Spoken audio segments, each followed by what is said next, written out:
If you believe Antifa and BLM actually attacked the Capitol, you should have won a January 6th commission. But if you believe that it was that you've been lying about it the whole time, then you don't want a January 6th commission. That's why we have to do it. Do you worry about more violence? Yes.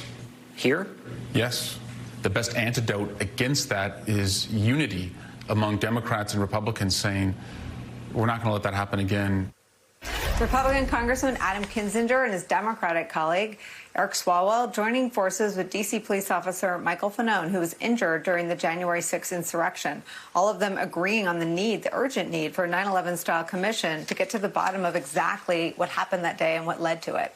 House Speaker Nancy Pelosi contemplating her next steps, telling her colleagues she plans to announce this week whether she will form a House Select Committee to take that on, after Senate Republicans block legislation for a bipartisan probe. We're back with Congressman Jim Himes. We have turned to you for information about what happened. We've pressed you on what you know, and it is amazing that all these months later, there still isn't an investigation that's even commenced. What do you think about that point that Kinzinger was trying to make, really pulling back the BS that covers up the Republican obstruction, that if you actually believe anything you're saying about Antifa or that it was peaceful, that wasn't armed, you'd want an investigation to prove you're right, that they may very well be covering up their own complicity? Yeah, Nicole, the reality is that with a few kind of flammable exceptions, the ones that sort of get famous pretty quickly, very, very few Republicans have any illusion about what happened. And precisely because they understand what happened, you know, you saw the Trump flags, you saw Trump's words, they understand what happened precisely because they understand that this was a Trump-catalyzed event, a Trump-catalyzed attack. They don't want to talk about it. They really, really don't want to talk about it. That is inconvenient to their attacks on Democrats, and it is inconvenient to what they're trying to do, which is retake control of the House of Representatives. So don't be fooled. No, you know, there may be one or two folks that believe the FBI did this or Antifa did this, but the Republicans know what happened, and they really, really don't want to talk about it. And that's a dangerous thing for a country who came very close to having its democracy turned over. I want to show you something Officer Fanone said in that same interview. We'll talk about it on the other side. If there was participation from members of Congress, from their staff, as an officer that served that day, I certainly would like to know that. Like, as an American, I believe very strongly in a two-party system.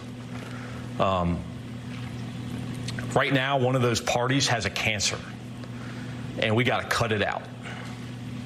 And until we do that, we're not going to be able to move forward as a nation. So, Congressman, this is someone who has no interest, I don't think, in partisan politics. And correct me if that's not your perception. But because he was on the receiving end of hundreds of officers who were mutilated with Trump flagpoles and other weapons that day, he's seeing, I think, something you and I have talked about now for many years, that one of the two parties has broken bad and is so sure that they're wrong, they don't want an investigation to reveal that they're wrong. But what about this idea that it just goes uninvestigated, that we never connect the dots? Is that what, I mean, is that a possibility, or is Speaker Pelosi going to announce something? I do think that Speaker Pelosi is going to announce something, and it will be a far cry from what we should have, which is a non-congressional bipartisan investigation, the way we've always traditionally done these things. But it will nonetheless be important to getting at the information that we might not get at in the many hundreds of prosecutions that are occurring out there. And my hope is, you know, the Republicans keep saying, well, the commission should look more broadly. I actually, look, it's a little silly to say that what happened on January 6th, that it's somehow the mirror image of Black Lives Matter or whatever. That's really silly. But it should look more broadly.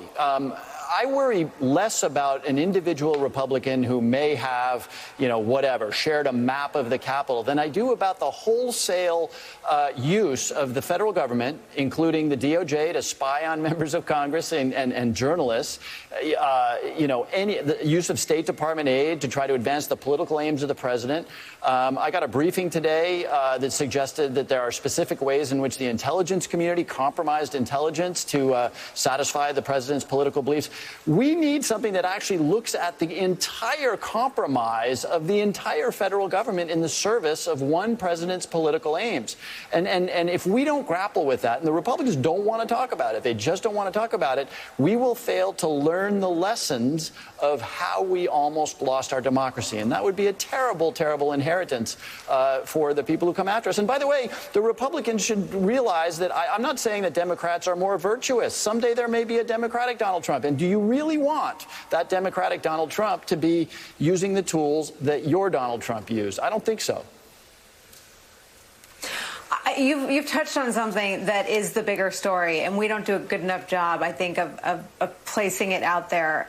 I think that what Merrick Garland announced yesterday, that he's not going to review his department. He's going to leave it to one of a handful of IGs that the ex-president left in place. The ex-president got rid of IGs at State and at the Pentagon, but he left the one at DOJ. He's going to let him investigate what you just described. That the department did all the things that Donald Trump was asking them to do. They spied on the chief witness in the Mueller investigation, Don McGahn. Now, we don't know if they reported back to Trump and it shaped his defense. Rudy Giuliani was defending him. We don't know. Will we ever know? We don't know if they were answering his call to spy on Adam Schiff and Eric Swalwell. Will we ever know? I mean, is it enough to simply refer all of those big questions about the corruption of the department itself to the IG? Well, that's a really good question. What is true is that former Attorney General Barr so obviously compromised that office by repeatedly acting not in the interest of justice, but acting in the political interest of the president. And the examples, as you know, go on and on and on of the Attorney General Barr doing that. Attorney General Merrick Garland is in a very uncomfortable position because now that position is sullied by this political shadow. And so maybe it's not ideal, but I actually appreciate the Attorney General saying, hey, this will not have political fingerprints on it. This will be done objectively, full stop. All right, we'll be watching. We'll be watching with you. Congressman Jim Himes, thank you so much for spending some time with us today and for rolling with us with the breaking news. Up next for us, a months-long GOP-led investigation into the 2020 vote in Michigan, finding what those who furthered the big lie were doing it for personal gain. You don't say. Will there be any accountability for those lies? We'll ask Michigan's Secretary of State next.